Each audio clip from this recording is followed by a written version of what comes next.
Third and short yardage, Cousins. And incomplete. The contact made the ball roam free and brings up fourth down. Oh, man, for him to be that wide open and drop it. Sometimes you have just too much time on your hands, right? You end up thinking way too much, and your hands get shaky. And, yes, he's a tight end, but that's a catch he should have made. He gets this one away, and, boy, it's another boomer. And that'll hit in the end zone. Much too much leg there. That'll be a touchback. And out now come the Cowboys. And still no points on the scoreboard. You're coming off of the 3 and out. They're just looking for anything to grab onto right now, aren't they? I'm wondering if someone's going to take charge in the huddle. You know, we always look to the quarterback, but sometimes it's another player on the team, a star, a veteran, someone with some excitement and energy. It's like, all right, guys, let's shake things up and let's go, because they still have an opportunity to make things happen. Shake it off. We talk about mobility on quarterbacks all the time. Here's where it really pays off. Able to move, evade, and is accurate throwing on the run and picking up a first down. Now Prescott. Looking for his tight end, Witten, and it's intercepted. Picked off by the veteran corner, D'Angelo Hall. And they will set up shop at their own 41-yard line. They told us repeatedly earlier in the week in our meetings, we need some plays from our defense here on the road early. They got one. And don't think they were above all week long pointing out to their defense that the other defense is rated higher than them. You going to let that happen, guys? Is that how we're going to play? And they responded to the challenge.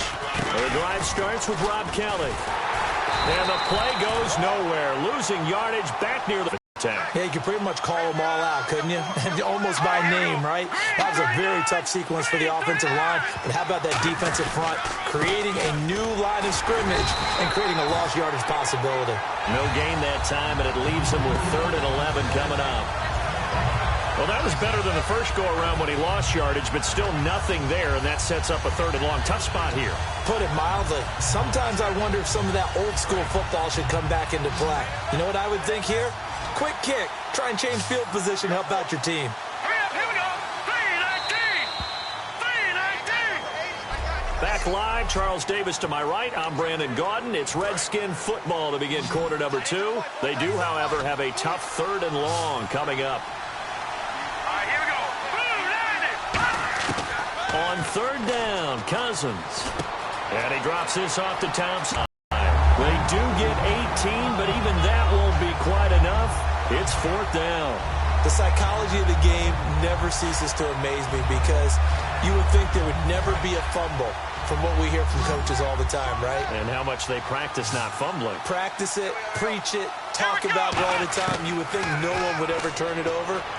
Yet they are humans out there running around, and we just saw another one. Opportunistic by the defense. Dez Bryant, the intended receiver. That'll bring up 2nd down. And he's certainly not a guy that drops that football very often. Indeed, because that's a bit of a surprise. I know he's in the middle of some traffic, and people, bodies all around him, but he usually has the focus to haul that one in. Bryant, the lone receiver, left. To throw is Prescott, sliding out of the pocket. And for the 3rd time here in this half, it's intercepted. A great read, and it's picked off. And he'll get this back to the 32-yard line. Well, I get what he was trying to do. He was moving to his right and trying to shift the coverage, but instead he shifted the coverage also to the right and threw right into it for an interception. Here's the option going right. Found a little room there as he's up to about the 37. Give him 5 on the carry there, and it'll be 2nd down. It'd be hard to say that a defense wouldn't be ready for a 1st down run. When you can gain that kind of yardage against a defense that's really kind of geared to stop that play, your confidence has to rise, and now you've actually opened up your playbook.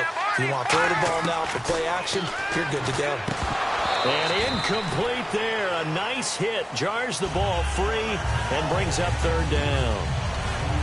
Every time I see a hitch pattern dropped, I go back to the combine because there's a drill that they use all the time. It's called the gauntlet drill, where a receiver catches the ball and just works his way straight down the line and catches it from different sides. And the problem with that drill is that you don't actually have to secure the catch. You just kind of catch it, drop it immediately, and keep moving. And sometimes that shows up on plays like this. I don't care how many times we see it. I still get a kick out of watching quarterbacks and receivers do the pass tree in pregame warm-up. But I always remember that when we go to practices, we see that after practices as well. They really tune it up, don't they? They tune it up. They know why they do it for these situations. First down. And they build that trust, and that's why they're able to find him in this type of a situation. That throw good for 4. It's second down. For Jordan Reed, Charles, still waiting for him to play a full complement of games. You know, through 4 seasons, he hasn't completed a full NFL schedule, but he's right up there in the argument for best tight end in the league. He certainly is, and I don't think he can get a bigger compliment than I'm hearing from my friends in the scouting community, who have all told me that those teams that are in the market for tight ends, when they're scouting now, they're all trying to find guys who have Jordan Reed characteristics. And I'm talking about route running, run after the catch, the ability to create and make bigger plays. Cousins now from the 50s. Jordan Reed has it. And he's going to have a first down as he's brought down at the 44-yard line. There's a completion to the tight end, and I think that we're looking at something out of central casting, frankly. Absolutely. I mean, size, the hands. Speed. I mean, can flat out run. You put that whole package together, you light up the eyes of an offensive coordinator, don't you? Cousins on first down. It's brought in by Jamison Crowder. And he gets this one all the way down inside the 20-yard line. Of course, the catch was not